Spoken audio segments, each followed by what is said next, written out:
దేవుని ప్రేరణకి నా హృదయపూర్వకంగా వందనములు తెలియజేస్తున్నాను. ఈరోజు మంచి అద్భుతమైనటువంటి పాఠం అంటే లైఫ్లో టర్నింగ్ పాయింట్ ఏదైనా ఉందంటే ఖచ్చితంగా ఈరోజే అనుకోవాలి. ఎందుకంటే మెయిన్ ఈరోజు మన పాఠమే టైం గురించి. సమయం విలువ మనకు తెలియలేదనుకోండి, టైం విలువ దాన్ని ఎలా ఉపయోగించుకోవాలి, ఎలా ఉపయోగించుకోకూడదు, అసలు ఈ సమయాన్ని దేవుడు ఎందుకు ఇచ్చాడు, ఎలా ఉపయోగించుకోవాలని ఇచ్చాడు అనేది తెలియకపోతే బైబిల్లో ఏబు గ్రంథంలో ఒక మాట రాయించాడు. ఏబు గ్రంథం 21వ అధ్యాయము చాలా అద్భుతమైనటువంటి దేవుడు ఇచ్చిన ఈ సమయాన్ని, ఈ జీవితాన్ని, భూమి మీద మన బ్రతుకు కాలంలో సమయాన్ని దేవుడికి ఒకటి వృధా చేసుకొని ప్రాణం విడిచిపెట్టామనుకోండి. 21వ అధ్యాయం 13వ వచనంలో చెప్తాడండి, వారు శ్రేయస్సు కలిగి, అంటే మనకు ఎంత కాలాన్ని అయితే దేవుడు ఇస్తాడో ఆ కాలంలో వర్షానుసారంగా జీవిస్తారు. శ్రేయస్సు అనేది ఉంటుంది. అయితే ఈ సమయంలోనే మనం 60-70 సంవత్సరాలు జీవించవచ్చు, లేదా 80 సంవత్సరాలు జీవించవచ్చు, 30 సంవత్సరాలు జీవించవచ్చు, 50 సంవత్సరాలు జీవించవచ్చు. జీవిత కాలంలో దేవుని కొరకు మనం ఎంత పని చేశాము, దేవుని కొరకు మనం ఎంత సమయాన్ని ఇచ్చాము, దేవుని కొరకు ఎంత సమయాన్ని గడిపే వారిగా మనం ఉంటున్నాం అనేది ఖచ్చితంగా దేవుడు చూస్తాడండి. చూస్తూ ఏమంటున్నాడు, వారు శ్రేయస్సు కలిగి తమ దినములు గడుపుదురు. వారు శ్రేయస్సు కలిగి తమ దినములు గడుపుదురు. ఒక్క క్షణంలోనే పాతాళమునకు దిగుదురు అంటున్నాడండి. అంటే ఈ 60-70 సంవత్సరాల కాలంలో దేవునికి సమయాన్ని ఇచ్చామో లేదో అని ఒక్క క్షణంలో తెలిసిపోద్దట. ఎంత సమయం ఇచ్చావు, ఎంత సమయాన్ని దేవుని కోసం ఉంటున్నావు అనేది. ప్రియమైన దేవుని పిల్లలారా, ఈరోజు మన పాఠమే సమయం విలువ తెలుసా. సమయం యొక్క విలువ తెలుసా. మనకు ఫస్ట్ అధ్యాయంలోనే, జెనసిస్ చాప్టర్లో, ఆదికాండం 1వ అధ్యాయంలోనే మనకు సమయం అనేది కనిపిస్తుంది. దేవుడు ఎప్పుడైతే ప్రకృతిని కలుగుగాక అని మొట్టమొదటి మాట ప్రారంభిస్తాడో, in the beginning God created the heaven and the earth. ఎప్పుడైతే భూమి ఆకాశములను దేవుడు కలుగుగాక అని పలకడం మొదలు పెట్టాడో అక్కడి నుంచే సమయం ప్రారంభమైందండి. సమయం, కాలం.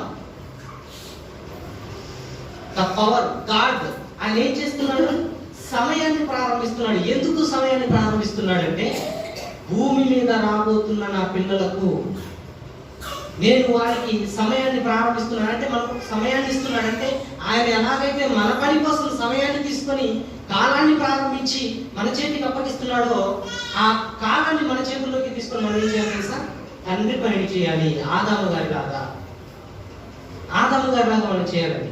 ఇప్పుడు మనం రోజుకు మనం ఎన్ని గంటలు అనుకుందాం, పర్ డే 24 గంటలు. 24 గంటల్లో పగలు 12 గంటలైతే రాత్రి 12 గంటలు. మరి 12 గంటలు పగలు, ఈ 12 గంటలు ఈ పగలులో మనం ఎంత సమయాన్ని దేవునికి ఇస్తున్నాము? ఈ 24 గంటల్లో దేవుని వాక్యానికి ఇస్తున్నాము మనము. దేవుడు అంతగా చీకటిని పగటిని వేరు చేశాడు. ఆలోచించండి,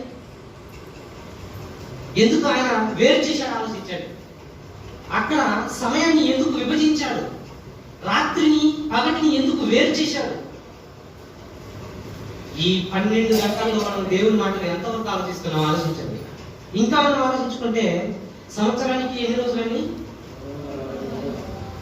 365 డేస్, 365 రోజులండి. ఈ 365 రోజుల్లో దేవుని యొక్క మాటలను ఎన్నిసార్లు వింటున్నాం, ఎన్ని గంటలు వింటున్నాం? పోనీ సండే రోజు ఆలోచించుకుందామండి. ఈరోజే కదా, ఎంత సమయాన్ని ఆలోచించుకుంటున్నాం, దేవునికి ఎంత సమయాన్ని ఇస్తున్నాం? మనం 3 పూటలు వండుకొని తినడానికి అయితే 8 గంటలు కావాలి. లేదా మనకు డ్యూటీ చేసుకోవాలంటే మన కోసం, మన కుటుంబం కోసం 8 గంటలు కావాలి, అవసరం అనుకుంటే 1 కూడా కావాలి. మరి దేవుడైతే ఇక్కడ ప్రసంగం ఎవరు చేసినా కానీ ఎవరిని ఇబ్బంది పెట్టడానికి కాదు, వాళ్ళకు మార్పు రావడం కోసమే. మళ్ళీ చెప్తానండి, ఎవరు ప్రసంగం చేసినా ఏ విషయాన్ని మాట్లాడినా మనిషిలో మార్పు రావడం కోసమే తప్ప వాళ్ళ మీద కోపంతో కాదండి ఈ ప్రసంగాలు.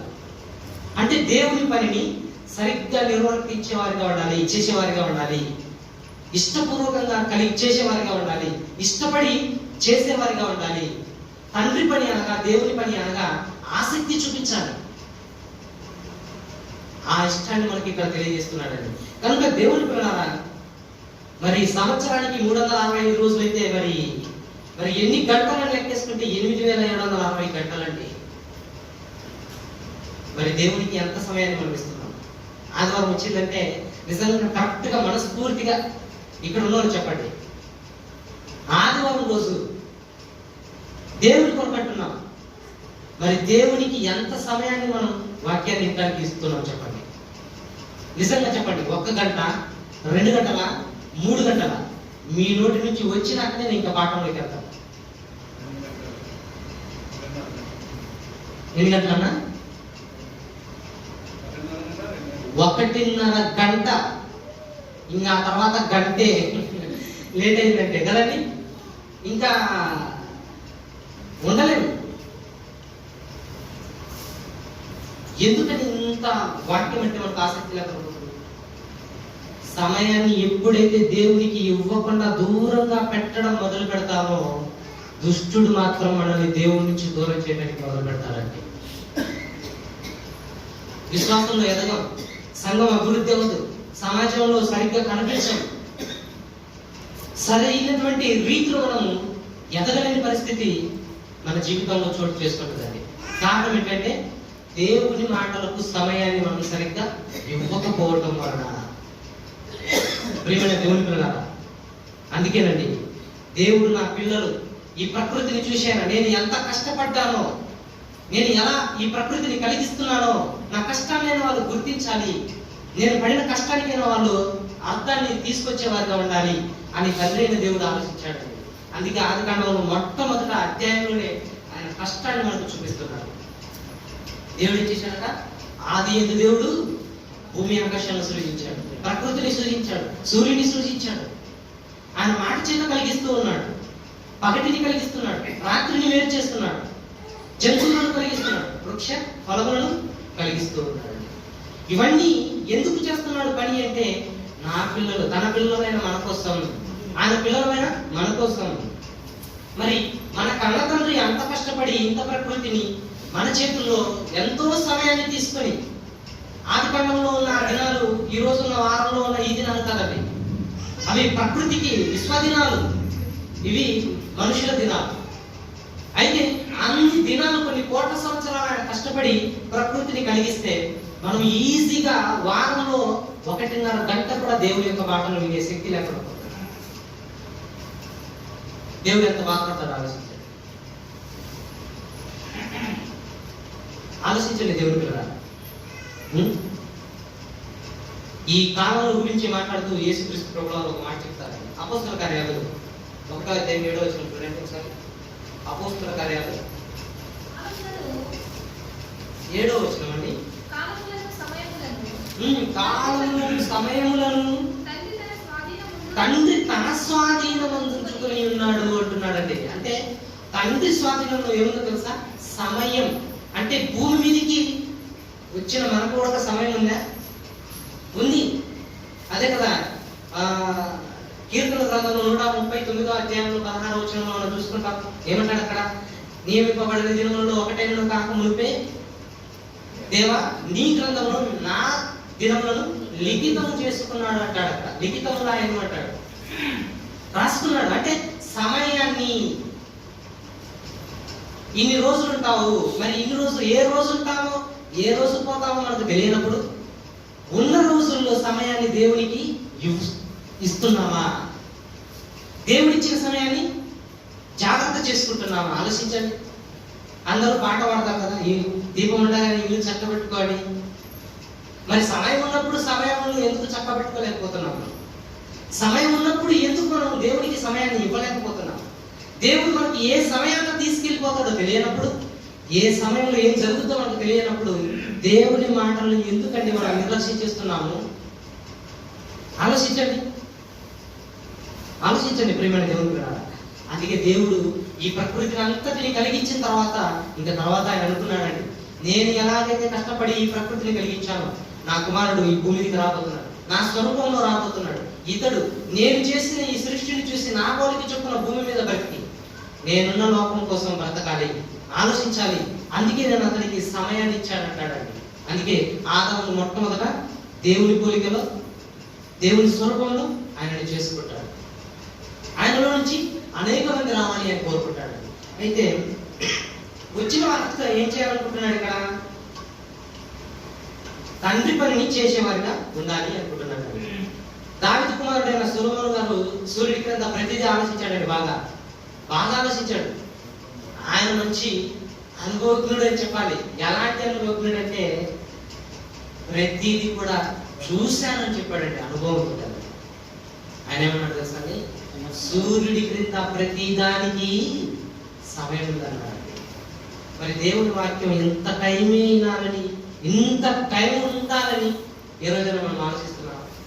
మనకు కావాల్సినంత మనం పెట్టుకుంటాం. అది 10 నిమిషాలు కావచ్చు, 5 నిమిషాలు కావచ్చు. బైబిల్ ఎక్కడైనా ఉందండి దేవుడి మాటలు 10 నిమిషాలు చెప్పుకోండి, 20 నిమిషాలు చెప్పుకోండి. దావీదు గారిని అడిగితే ఏమంటారు తెలుసా? పరిశుద్ధాత్మను అడిగితే ఏమంటారు తెలుసా? దీవ రాత్రులు ధ్యానించండి అంటారు. అంటే దేవుని యొక్క మాటలకు అంత సమయం ఇవ్వబడింది. మనం ఎక్కడిస్తున్నాం? ఆలోచించుకోండి దేవుని పిల్లల. అందుకే అయితే ఇక్కడ కూడా మనం ఏం చేయాలంటే ఈ సమయంలోనే మనుషులు అర్థం చేసుకోకుండా, వాక్యాన్ని వినకుండా ఎంతో కన్ఫ్యూజన్ లో ఉండిపోతే ఈ 365 రోజులు చూశారో, ఈ 365 రోజుల్లో కొన్ని దినాలు వచ్చాయండి. ఏంటో తెలుసా అండి? అవే ఫాదర్స్ డే అంట, మదర్స్ డే అంట, నెక్స్ట్ చిల్డ్రన్స్ డే అంట, ఫ్రెండ్షిప్ డే అంట, లవర్స్ డే అంట, బర్త్ డే అంట, డెత్ డే అంట, ఆ తర్వాత holiday, teachers day, doctors day, sisters day, brothers day, women's day, flowers day, universe day, sports day, republic day, independence day, AIDS day కూడా వచ్చిందండి ఆఖరికి. ఈ డేస్ వచ్చేసి అసలు ఇంకా ఏ రోజు ఏ మాటలు వినాలో మనుషులను విననివ్వకుండా ఇదిగో ఇలా తయారైపోయారండి. సమయాన్ని ఎలా వృధా చేస్తున్నాడు చూడండి మనుషులు. 24 గంటల్లో దేవుని వాక్యం వినేవాళ్ళుగా ఉండాలి అనుకుంటే అలా అనుకుని దేవుడు కొన్ని సంవత్సరాలు ఇస్తున్నాడు, కొన్ని కాలాలు ఇస్తున్నాడు. ఆ సమయంలో మనుషులు ఏమైపోతున్నారు తెలుసా అండి? ఇలాంటి దినాలను క్రియేట్ చేసుకుని సమయం అంతా వీటి కోసమే వృధా చేస్తున్నారు. ఇంకా దేవుడు ఏంటి చెప్పండి? ఆ రోజు కూడా ఏమైనా చెప్తారా అంటే ఫాదర్స్ డే రోజు చెప్తారండి. ఫాదర్ యొక్క కష్టం గురించి చెప్తారు, మంచిదే. కానీ ఫాదర్ ఎలా వచ్చారు, ఎవరు చేశారు, ఎందుకు చేశారు, అసలు ఫాదర్ యొక్క పాత్ర ఏంటి భూమి మీద, కుటుంబం కొరకు పెద్ద దిక్కుగాని ఎందుకు పుట్టించాడు, అసలు దేవుడు ఈయనలో ఏం కోరుకుంటున్నాడు, ఇలాంటి విషయాలు చెప్తారంటే లేదు. ఆ రోజు ఇంకా ఆ ఫాదర్ కుటుంబం కోసం ఎంత కష్టపడ్డాడో చెప్తారు, కానీ ఆ కుటుంబంతో సహా అందరి కోసం దేవుడు ఎంత కష్టపడుతున్నాడో. ఇంకా మదర్స్ డే, అమ్మ ప్రేమ ఎంత ఉందో చూపిస్తున్నారు. అమ్మ బడికి లోపు బాగా రెడీ చేసి నాశనం పెట్టి పంపిస్తుంది అని చెప్పేసి, కానీ ఆ అమ్మ పెడుతున్న ఆ గోరుముక్కలు ఎక్కడివి? భూమి నుంచి వచ్చాయి. భూమి ఎవరు పండిస్తున్నారు? దేవుడే కదా. మరి దేవుడి గురించి ఎందుకు చెప్పట్లేదు? దేవుడి కోసం ఒక రోజు ఉందని చెప్పండి. ఉన్న ఆదివారాన్ని కూడా 1.5 గంట. అసలు దేవుడికి సమయం ఎక్కడ చెప్పండి? 365 రోజులు చాలా వృధా అయిపోతున్నాయండి. ఇష్టానుసారంగా వాడుకుంటున్నారు. ఏమండి, బర్త్డే వచ్చినట్టే చూస్తారు కదండి, ఎవ్వరు చేసుకుంటున్నారండి. కోడిగుడ్లు, పెరుగు ఎంత వృధా చేస్తున్నారంటే భయంకరమైన వేస్ట్ అండి. తయారు చేయగలవాడు కొండంత ఈజీగాని వంటే సరిపోయిందా? కనీసం ఆ రోజు వాడు పాడు చేస్తున్న దప్పితో రోడ్డు మీద ఎవరైనా అడుక్కునే వాళ్ళు ఉన్నా, కనీసం ఎవరికైనా ఉపయోగపడే దానికోసం ఖర్చు పెట్టినా ఎంత ఉపయోగం ఆలోచించండి. ఎంత నష్టాన్ని కలిగిస్తున్నారు చూడండి.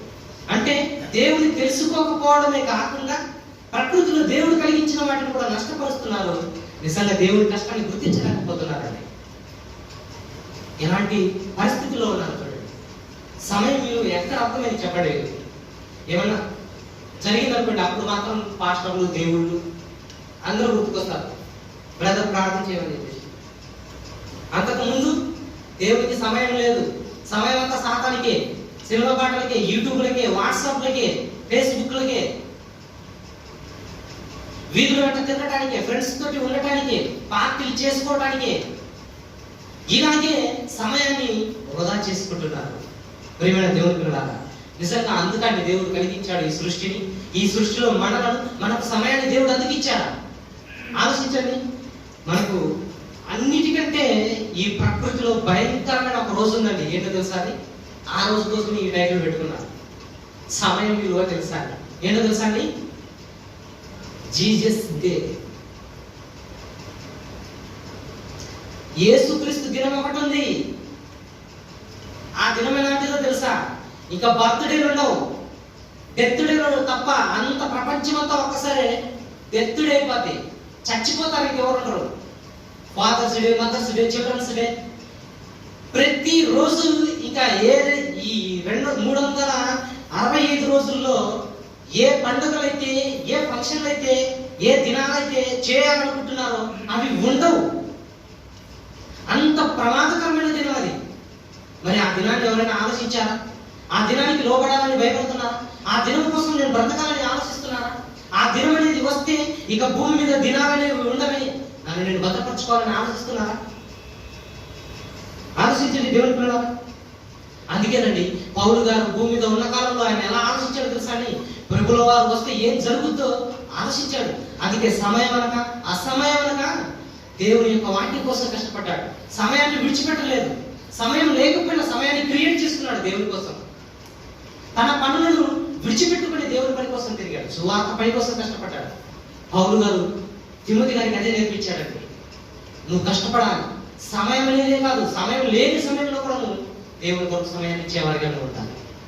మరి బైబిల్ ఇలా చెబుతున్నప్పుడు దేవుడు సమయాన్ని నా కోసం ఇవ్వండి, నా కోసం మీరు క్రియేట్ చేసుకోండి అని దేవుడు చెప్తే మనం ఏం చేస్తున్నాం? నేను మీకోసం సమయాన్ని క్రియేట్ చేసుకో. మాకు అవసరం లేదు, మాకు 10 నిమిషాలు కాదు, 20 నిమిషాలు కాదు, అర్ధగంట కాదు, గంటన్నర చాలు. ఇంతే. మాకు ఇంకా గృహ కుడికలు వద్దు, ఏ కుడికలు వద్దు. గట్టిగా అరిస్తే వాకిని చెప్పి వాళ్ళ వాకిని ఇచ్చేస్తాం కదండి. ప్రియమైన దేవుని పిల్లలారా, చూడండి ఆ సమయం ఎలా ఉంటుందో ఒకసారి చూద్దాం. పేతురు గారు రాసినటువంటి రెండో పత్రిక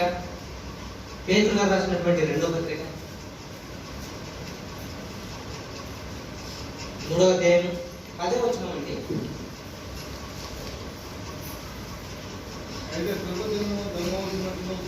అయితే ప్రభు దినం ఎలా వస్తాడట? దొంగ వచ్చినట్లు వస్తాడట. ఆ దినమున ఆకాశము మహాధ్వనితో గతించిపోయిను, పంచభూతములు వికటమైన వేండ్రములతో లయమైపోవును. గాలి నువ్వు పీలుస్తున్న గాలి, వెలుగు ఇంకా నీకు కనిపించవు, నీకు ఉండవు. చేసుకుంటే మధ్యనే చూద్దాం. ప్రతి దినానికి ఎండింగ్ పడిపోతుందండి ఆ రోజు. అందుకే అయితే ప్రభు ఆ దినం ఎలా వస్తుందంటే దొంగ వచ్చినట్లు వచ్చును, ఆ దినమున ఆకాశములు మహాధ్వనితో గతించిపోవును, పంచభూతములు నింగి, నేల, నీరు, నిప్పు, గాలి. ఈ పంచభూతాలు ఏవైతే ఉన్నాయో ఇక నీకు వర్క్ చెయ్యవటండి. ప్రభు దినము సమయం అర్థమవుతుందా మనకి? అది ఎప్పుడు వస్తుందో తెలియదు అని చెప్తున్నాడు. మరి ఎప్పుడు వస్తుందో తెలియనప్పుడు ఈ సమయం ఎంత విలువైంది. మార్పు లేకపోతే మార్పు తెచ్చుకోవాలి. వాక్యం ఎక్కువ వినే ఆసక్తి లేకపోతే ఎక్కువ వాక్యం వినే ఆసక్తి తెచ్చుకోవాలి. అదే కదా చెప్తున్నాడు ఇక్కడ. ఆకాశము మహాధ్వనితో గతించిపోవును, పంచభూతములు మిక్కటమైన వేండ్రములతో లయమైపోవును, భూమి దాని మీద ఉన్న కృత్యములు కాలిపోవును. ఇంకా నువ్వు చూసుకోవడానికి ఏం మిగలదు, నువ్వు కూడా మిగలవు. ప్రభు వస్తే, కానీ ఆ దినం అనేది రాకూడదని, ఆ దినం ఇంకా కొంచెం దూరం అవ్వాలి అని ఆ తండ్రి యొక్క యేసుక్రీస్తు ప్రభువు వారు మీ గురించి, నా గురించి, మానని వారి గురించి, మాకు చెందని వారి గురించి, దేవుని వాక్యాన్ని ఎక్కువగా వినని వారి గురించి ఆయన విన్నపం చేసుకుంటున్నాడు. తండ్రి నీ పిల్లలు, తండ్రి నీ పిల్లలు, నేను వెళ్తే అక్కడ చాలా ప్రమాదం, నేను వెళ్తే వాళ్ళు పాతాళానికి వెళ్ళిపోతారు, వాళ్ళకు కొద్ది దినాలైన సమయం ఇవ్వండి రిక్వెస్ట్ చేసుకుంటున్నాడే. మరి భూమి మీద మనం ఏం చేస్తున్నాం? అక్కడ రిక్వెస్ట్ చేస్తుంటే ఇక్కడ మనం ఎంజాయ్ చేస్తున్నాం. ఎంత ప్రమాదంలోకి వెళ్ళిపోతాం ఆలోచించండి. ఏమండి, ప్రభు వస్తే ఇంత ప్రమాదమా? ఇంకా అప్పటి నుంచి ఆయన వచ్చిందంటే ఇంకా ఏ డేస్ ఉన్నారు, ఇంకా భూమి మీద ఎలాంటి ఫంక్షన్లు ఉండవు. ఇంకా mother's day, father's day, children's day, అన్ని డేస్ క్లోజ్ అయిపోతాయి. ఇంకా నెక్స్ట్ ఏమైపోతామో తెలుసండి, పాతాళానికి వెళ్ళిపోతాం. అందుకే ప్రియమైన దేవుడికి సమయం ఏమో తెలుసుకున్నాం చెప్పండి. ఇప్పటికైనా కళ్ళు తెలుసుకుని మనం ఏం చేయాలి తెలుసా అండి? చాలా జాగ్రత్తగా దేవుడికి సమయం ఇచ్చేవాళ్ళం కావాలి. వాక్యం ఎవరైనా చెబుతున్నారు అనగానే వెంటనే సమయం ఒక 10 నిమిషాలు కానీ 20 నిమిషాలు కానివ్వండి, ఒక అటో ఇటు అవుతుంది, సబ్జెక్టు పూర్తవ్వాలి. సగం స్పీడ్గా చెప్తే చెప్పిన వాళ్ళకు తృప్తి ఉండదు, విన్న మీకు తృప్తి ఉండదు. వచ్చింది మనం దేవుని మాట వినడానికే కదా. దేవుని మాట వినడానికి వచ్చినప్పుడు కొంచెం ఎక్కువ చెప్తే ఇంకా మన విశ్వాసం పెరుగుతే తప్ప కలుగుద్దా? ఆలోచించండి. జ్ఞానంగా ఆలోచించుకొని జ్ఞానంగా బ్రతకాలి తప్ప మనం ఇంకా అజ్ఞానంగా హీనంగా వెళ్ళిపోకూడదు పరిస్థితి. కాబట్టి దేవుని ప్రణాళిక తిమోతికి రాసినటువంటి 2వ పత్రిక 4వ అధ్యాయము 2వ వచనం నుంచి చూద్దామండి. వాక్యమును ప్రకటించుము. ఇక ఇప్పుడు మనం చెప్తున్నాడండి, ప్రభు వస్తే ఏం జరుగుద్దో తెలుస్తుంది, ఆయన రాకడంతో ఏం ప్రమాదం ఉందో తెలుస్తుంది. అయితే మీరు ఏం చేయాలి తెలుసా?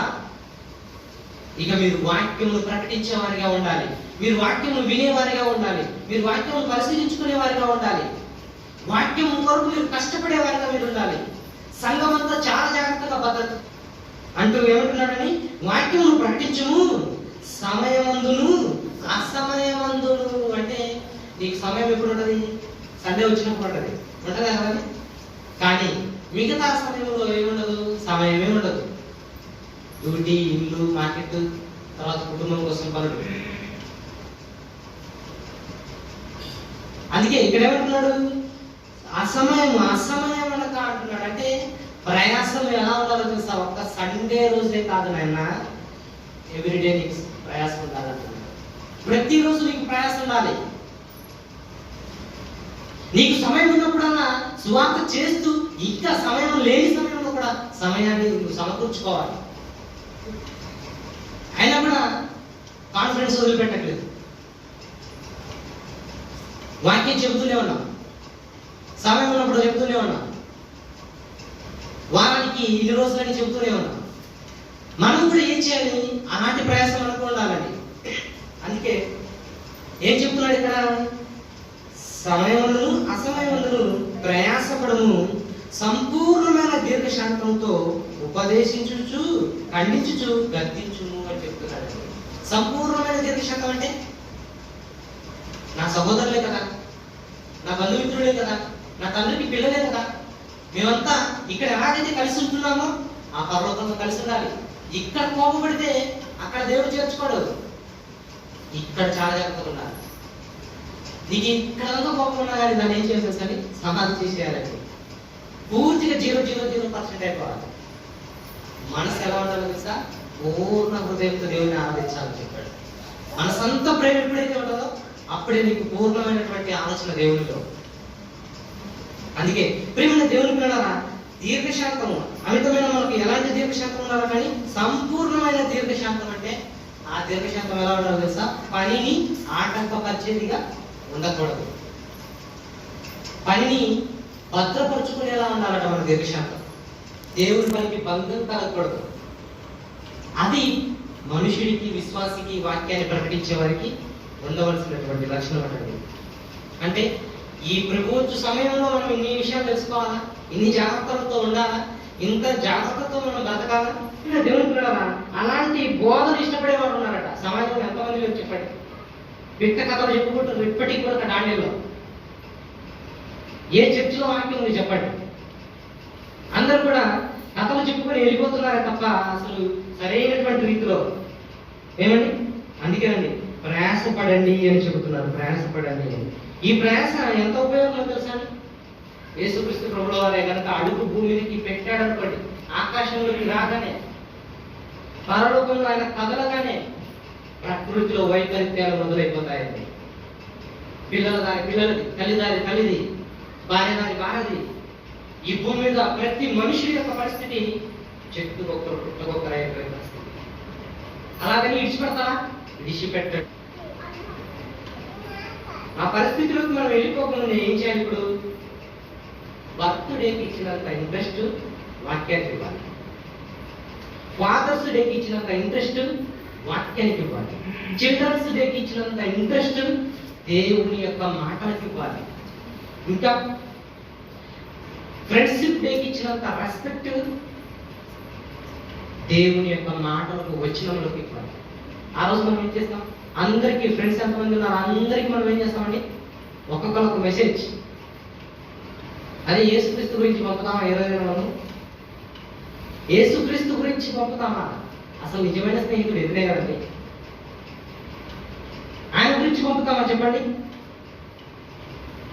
ఆలోచించండి ప్రేమైన దేవుని పిల్లలారా.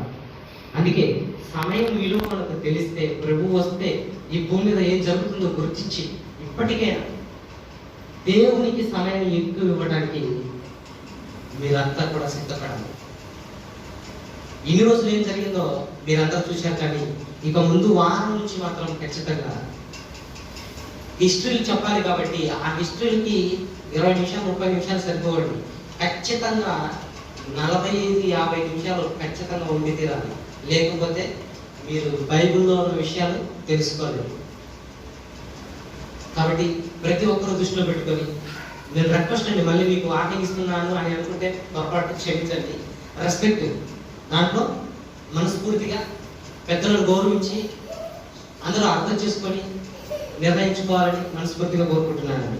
కాబట్టి దేవుని యొక్క మాటలకు మనం సమయం ఇస్తే దేవుడు ఎంత ఆనందపడతాడు తెలుసా అండి?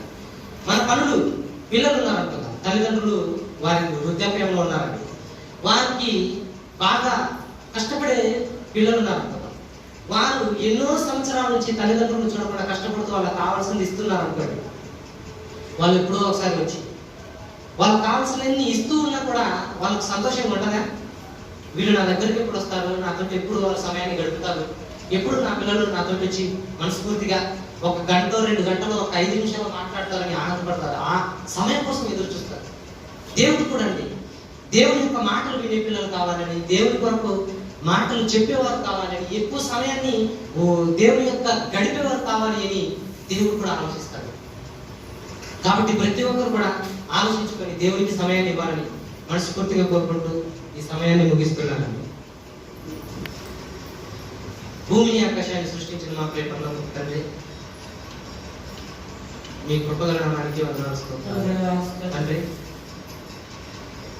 ఈ సమయాన్ని మీ పని కోసం మీరు ఇచ్చారని తండ్రి, అందు నిమిత్తమే ఈ సమయంలో మాకు ఎన్ని విషయాలు తెలియాలో అన్ని విషయాలు మేము నేర్చుకోవడం కోసం మీరు పరిశుద్ధ గ్రంథాన్ని ఇచ్చారని తండ్రి, భక్తుల ద్వారా ఎన్నో చక్కటి మాటలు మాకు మీరు తెలియజేసినందుకే మీకు వందనములు, స్తోత్రాలు తండ్రి. మొదటి ప్రసంగం, అలాగే తండ్రి సెకండ్ మీటింగ్ మీరు మేము పొందిన స్తోత్రాలు తండ్రి.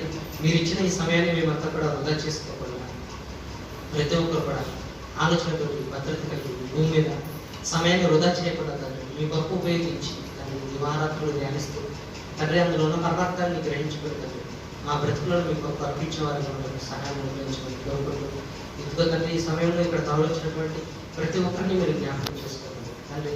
జాగ్రత్తగా ఐక్యతగా మీ యొక్క వాక్య జ్ఞానంలో తండ్రి మీ పిల్లల మీద మేమంతా భద్రత కలిగి బ్రతికే వారి మీ కృపను ప్రతి ఒక్కరికి సమృద్ధిగా అనుగ్రహించండి. ఎటువంటి కలతలు లేకుండా తండ్రి, ఎటువంటి గొడవలు లేకుండా ప్రతి ఒక్కరు కూడా తండ్రి మంచి ఆలోచనలతో మీ యందు నేర్చుకుని మీ యందు ప్రవర్తన కలిగి బ్రతికే వారి ప్రతి ఒక్కరికి సమృద్ధిగా జ్ఞానం అనుగ్రహించుకొని కోరుకుంటూ యేసుక్రీస్తు వారి శ్రేష్ఠమైన నామములో ప్రార్థించుకుంటున్నాను. అందరికీ వందనాలు.